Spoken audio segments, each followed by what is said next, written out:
juga, ini tahun 2006 dari Critical Thinking. Yang namanya, ini mau menggambarkan bahwa yang namanya berpikir itu nggak otomatis. Kemampuan berpikir yang paling bawah namanya unreflective thinker. Kalau kita jarang refleksi, itu kita kategorinya di sini nih.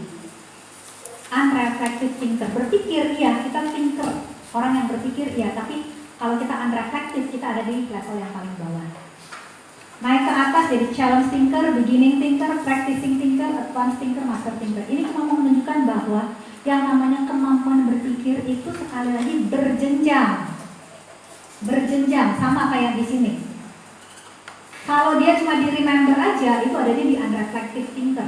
Cuma bisa mengingat saja, tidak memahami, cuma bisa mengingat. Itu unreflective thinker. Di sini challenge thinker dia sudah bisa mulai memahami tapi belum bisa menganalisa. Naik terus sampai yang paling atas master thinker. Jadi sekali lagi kemampuan berpikir itu berjenjang. Berjenjang, makanya dibilang kemampuan berpikir itu tidak otomatis punya kalau tidak diasah. Kalau cuma yang bawah mungkin otomatis, tapi kalau mau naik sampai yang atas itu tidak otomatis. Itu harus diusahakan, direncanakan, dipersiapkan. Baru bisa anak-anak kita itu naik ke level yang ini. Dan ini tuh bukan berarti sekali dia naik di level master thinker, untuk semua hal dia sudah master thinker. Tidak. Ini sifatnya sangat field based. Jadi kalau dia sudah master thinker di suatu hal, mungkin untuk belajar hal yang baru dia masih masuk bawah lagi, tapi dia naiknya cepat. Karena dia sudah tahu bagaimana menaiki jenjangnya.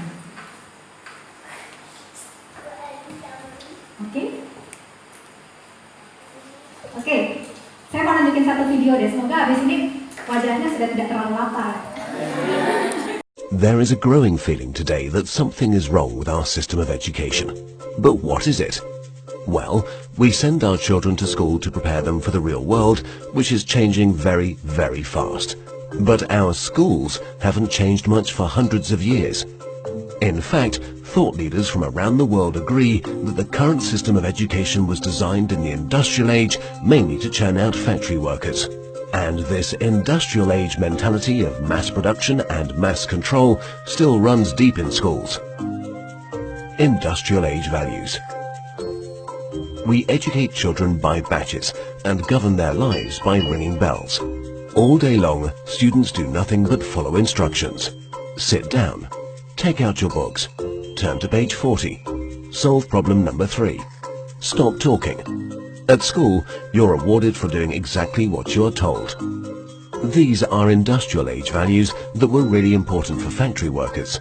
Their success depended on following instructions and doing exactly what they were told. But in today's world, how far can you get by simply following instructions? The modern world values people who can be creative, who can communicate their ideas and collaborate with others. But our children don't get a chance to develop such skills in a system that's based on industrial age values. Lack of autonomy and control. At school, our children experience a complete lack of autonomy and control. Every minute of a child's life is tightly controlled by the system. But in today's world, if you're doing important work, then you're managing your own time. You're making your own decisions regarding what to do and when to do it. But life at school looks very different. The system is sending a dangerous message to our children that they are not in charge of their own lives.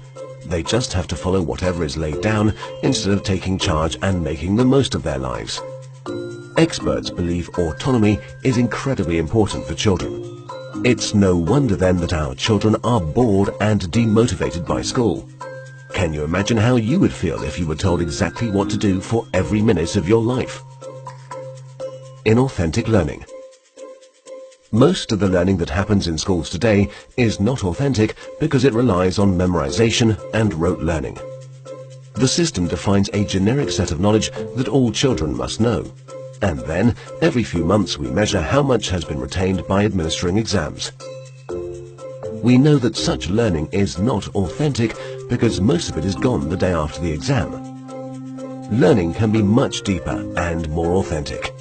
It can be so much more than just memorization and retention. But that's the only thing we measure, and test scores are the only thing we value. This has created an extremely unhealthy culture for students, parents and teachers. Children are going through endless hours of tuitions, staying up all night memorizing useless facts that they will forget very soon. No room for passions and interests. We have an extremely standardized system where each child must learn the same thing at the same time in the same way as everyone else. This doesn't respect the basic fact of being human, that each of us is unique and different in our own way. We all have different passions and interests. And the key to fulfillment in life is to find your passion. But do the schools of today help our children find and develop their passion?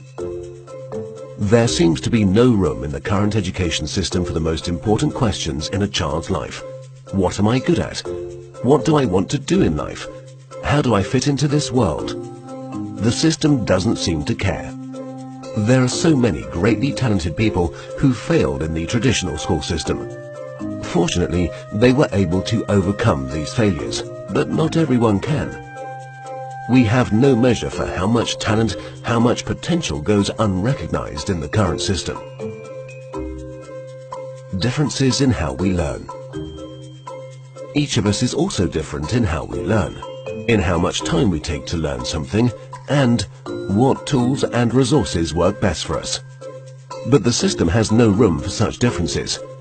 So if you're a bit slow in learning something, you are considered a failure, when all you needed was a bit more time to catch up. Lecturing.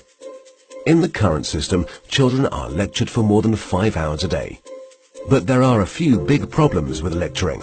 Sal Khan from Khan Academy calls lecturing a fundamentally dehumanizing experience. 30 kids with fingers on their lips, not allowed to interact with each other. Also, in any given classroom, different students are at different levels of understanding. Now, whatever the teacher does, there are bound to be students who are either bored because they're ahead or confused because they're behind. Because of the internet and digital media, our children have at their fingertips all the information in the world. Technology has made it possible for anyone to learn anything. But for fear of losing control, the system is not leveraging these incredible resources. Our system of education, which evolved in the industrial age, has become outdated and ineffective. If we want to prepare our children for the modern world, if we want learning to be effective and engaging, then there's no doubt that we need to fundamentally change our system of education.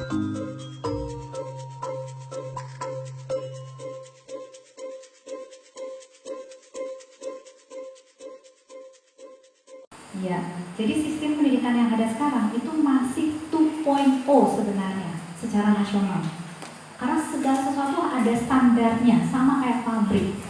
Pabrik itu sekali lagi itu merefer kepada industri 2.0. Disitulah revolusi di mana industri massal itu terjadi.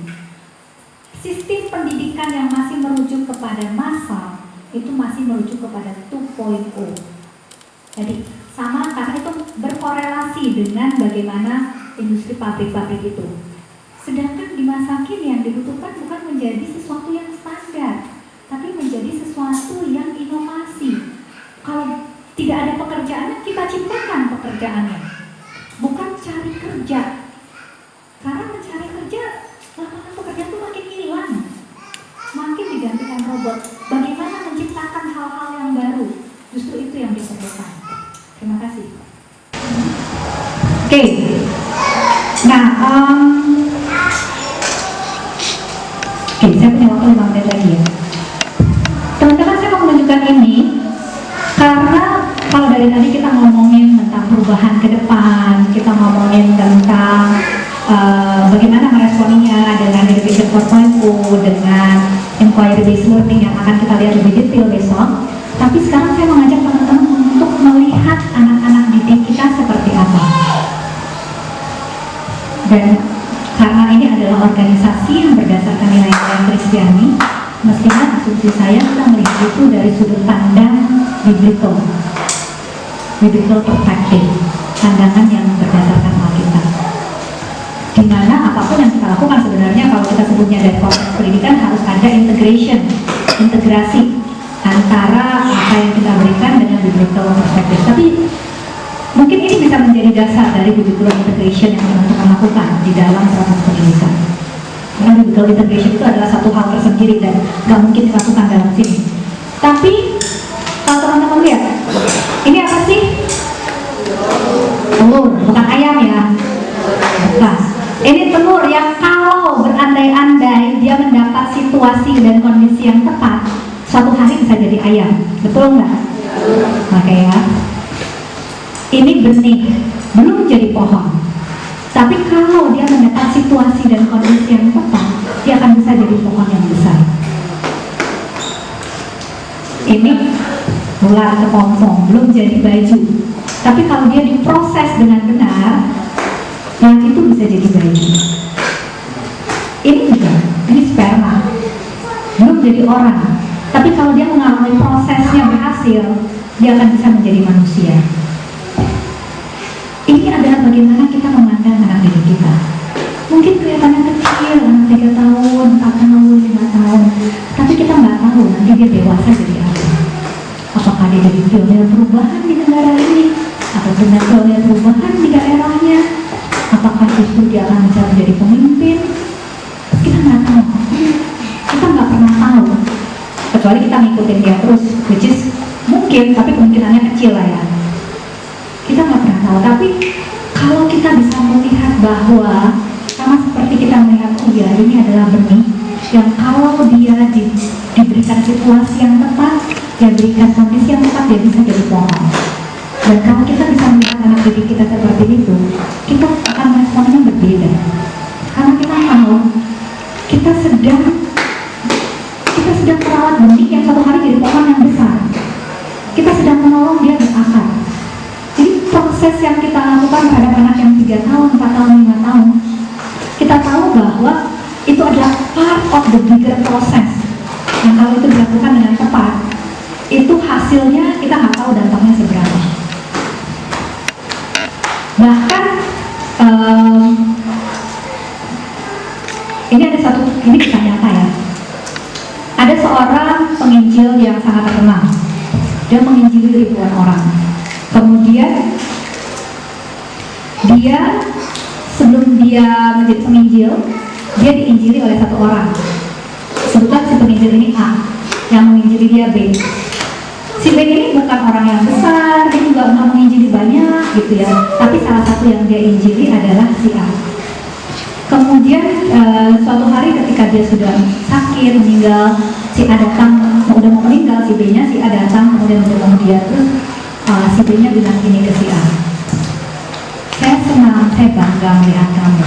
Kamu melakukan pekerjaan-pekerjaan yang besar untuk Tuhan, tidak seperti saya. Tapi si A bilang begini, saya bisa seperti ini karena kamu melakukan bagian yang paling kecil itu. Seandainya kamu tidak menginjili saya, ribuan orang yang saya injili itu nggak pernah ada. Saya bisa seperti ini dan ribuan orang itu ada karena kamu melakukan bagian kamu yang kecil itu. Sama seperti guru-guru tahu. Kita nggak pernah tahu anak kecil yang kita didik ini akan bisa melakukan apa besarnya. Tapi mungkin bagian kita yang kecil itu yang kita lakukan. Karena kita nggak tahu dampak kita tuh bisa sebesar apa. Itu yang saya bilang tadi, kita sebagai guru tahu tuh benar-benar kita berjalan dengan iman. Untuk bisa melihat bahwa dampaknya seperti apa, sama seperti Abraham itu melihatnya dengan iman. Jadi ini sesuatu yang menurut saya kalau kita melihat itu benar-benar teman-teman juga sedang menjalani perjalanan iman setiap hari. Setiap hari teman-teman menjalani perjalanan iman. Dan pastikan bahwa iman teman-teman tetap segar, tetap kuat, sehingga motivasinya juga tetap tinggi. Oke, ada pertanyaan sebelum kita tutup sesinya?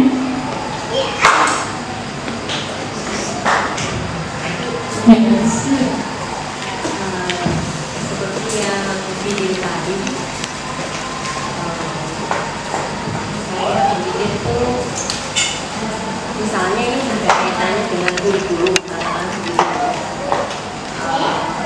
mana kurikulum itu tidak membatasi pengajaran yang akan kita inovasi, bukan berarti nyaman dulu tidak, tetapi menempatkan guru dengan porsinya dengan tepat gitu.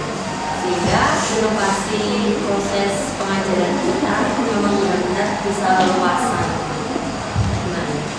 Iya, karena memang sekali lagi, kalau sistem pendidikan kita masih 2.0, kemungkinan besar kurikulumnya juga masih 2.0 sih. Cuma menurut saya, untungnya guru-guru PAUD adalah kita nggak terlalu terikat oleh kurikulum negara. Kurikulum PAUD tuh nggak serigid, nggak sepaku kurikulum SD, SMP, SMA tuh nggak seperti itu. PAUD itu punya fleksibilitas yang jauh lebih besar untuk bergerak dalam hal kurikulum.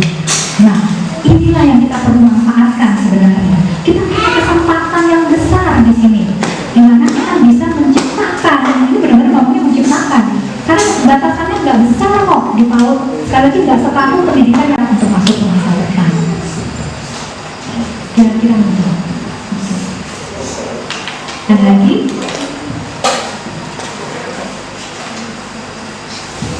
Oke, ya. Ya, kalau dari video tadi, kalau saya perhatikan dengan apa yang kita kerjakan di TKPK, sejauh pengamatan saya sih, kita sudah mengarah gitu. Ya, maksudnya bukan seperti pola pendidikan yang tadi disebutkan. Itu sekalipun memang ada beberapa guru mungkin masih punya memori itu pengennya bertahan dengan pola mengajar seperti dulu juga. Tapi dengan kurikulum yang dikerjakan sekarang, kita perhatikan sedang mengarah ke situ. Dan kalau berdasarkan video tadi, kategorisasi ini jadi refleksi sangat mendalam bagi kita sebagai guru. Ketika kita kembali, perubahan itu akan terus terjadi ke depan. Kalau seandainya pola pikir kita masih terbatas, saya ini susah di tempat yang sulit, di tempat yang kedalaman, sulit terjangkau. Kalau kita masih terbatas itu dan kita tidak ada inisiatif, ya maka lambat laun ya kita sendiri yang akan ketinggalan. Nah, seperti itu ya, mau tidak mau ya kita harus berinovasi, harus mengikuti perubahan. Terima kasih Pak. Dan kaitannya dengan kurikulum tadi, sebenarnya kalau kita lihat dengan model pendidikan yang seperti ini, inquiry based learning, kurikulum itu bisa sangat fleksibel. Kurikulum itu bukan sesuatu prioritas. Yang lebih prioritas apa kira-kira? Di atas kurikulum yang jauh lebih penting di atas kurikulum di dalam model education 4.0. Skill, kreativitas. Apa yang jauh lebih penting di atas kurikulum? Ya, penggalian potensi anak. Untuk bisa menggali potensi berarti apa yang penting? Skill. Skill siapa? Skill guru, betul. Skill guru jauh lebih penting di atas kurikulum. Karena kurikulumnya sangat fleksibel kok. Sangat-sangat fleksibel di dalam education 4.0. Karena kita akan sangat customize. Ingat, ke depan itu kuncinya bukan lagi massal, tapi customize. Yang jauh lebih penting di atas kurikulum adalah skill masing-masing guru. Itu jauh lebih penting di atas kurikulum. Artinya apa? Bapak Ibu semua masing-masing per individu punya peran kontribusi yang sangat besar di atas kurikulum.